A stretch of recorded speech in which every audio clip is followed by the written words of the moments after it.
Hi, hello, good afternoon. This is just a quick video to recap as to what I am trying to do. And it is basically a gravity-defying sculpture. Now, when I make these things, yes, I do get a lot of comments from people saying, oh, you're just doing what they do on Blue Peter. You know, no one's ever going to buy this contraption. No one's ever going to want any of your stuff in their house. I actually gifted 2 of my trees to a family member, and she loved them that much that she actually paid me to make her another one. So at the moment, they've been really great with kids. I do think they're more like, for diorama. So for anyone who's doing, say, stop-go animation, that sort of thing, they're a little bit funky, they're a little bit different, they're a little bit out of this world, a bit surreal. And this was my first attempt of doing what I call an sort of gravity-defying anti-gravity one. Now, this, yes, it is a tub. Okay, I'm not going to lie to everybody or anyone. It's an upcycled plastic takeaway container that was cleaned thoroughly before using, that I have decoupaged. If I didn't do that, it would have ended up in landfill.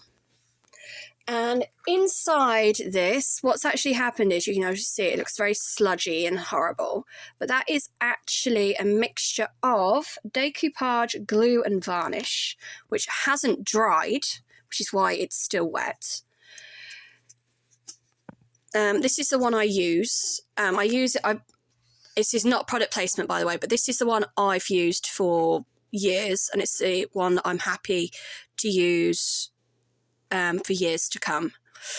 It's also got a mixture of inks in there that I put in to sort of hopefully try and change the colour, but it all just ended up turning black. And there's salt in there because I don't like using glitter if I can avoid it. So the reason I put salt in is because when salt crystals dry, they can give like a crystal type effect. So it's a little bit more environmentally friendly to use salt as opposed to microplastics. So this has not dried, unfortunately, which is why it's still wet. And when I checked to see whether or not this would hold my tree branch earlier, it didn't. It fell over. This is way too light. So what I've got to do now is build up the layers up to here with this, and at some point put my tree branch back in, but it needs to be heavy enough to support the weight of the branch and then whatever the branch is going to be used for. My other option could potentially be is use this for the tree and then build an even bigger base around this one to help counterbalance the angle in which I'm trying to achieve, which is like kind of this sort of angle, the angle that I've put the paintbrush at. So for now, what I'm going to do is I've took everything out that was already in there.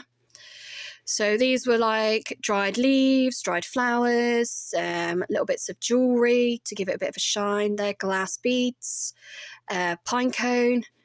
So anything that you would basically get in nature. And the whole sort of point of my sort of trees that I'm making is to sort of show how trees have changed throughout history, changed throughout time, what potentially could trees look like in the future because of the amount of rubbish and litter and garbage that people throw around, because of the amount of microplastics there are in the environment.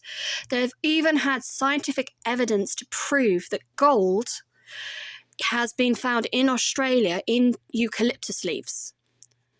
Not loads, but fragments of gold have actually been found in eucalyptus leaves in Australia in trees because of where the trees have been growing over a gold deposit.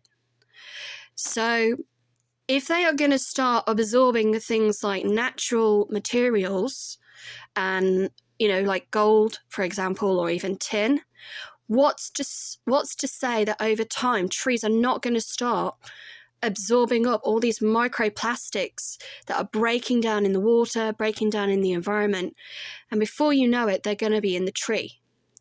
I don't know how that would affect the leaves. I'm not a scientist, But again, this is why I'm doing my trees the way I've done them, to sort of depict the potential of what could a tree look like in the future with the amount of microplastics that we currently have within the whole entire world in today's society. So yes, it is a piece of artwork, but I also want these things to be practical and something that could be used and not just be something that like just sits on your desk as a decoration. If you want that to be the case, that is perfectly fine, but all of them that I have done so far have also got a multi-purpose. So please bear with me while I try and sort out this catastrophe, and we will do a stage by stage as to how this experiment continues over the next couple of days.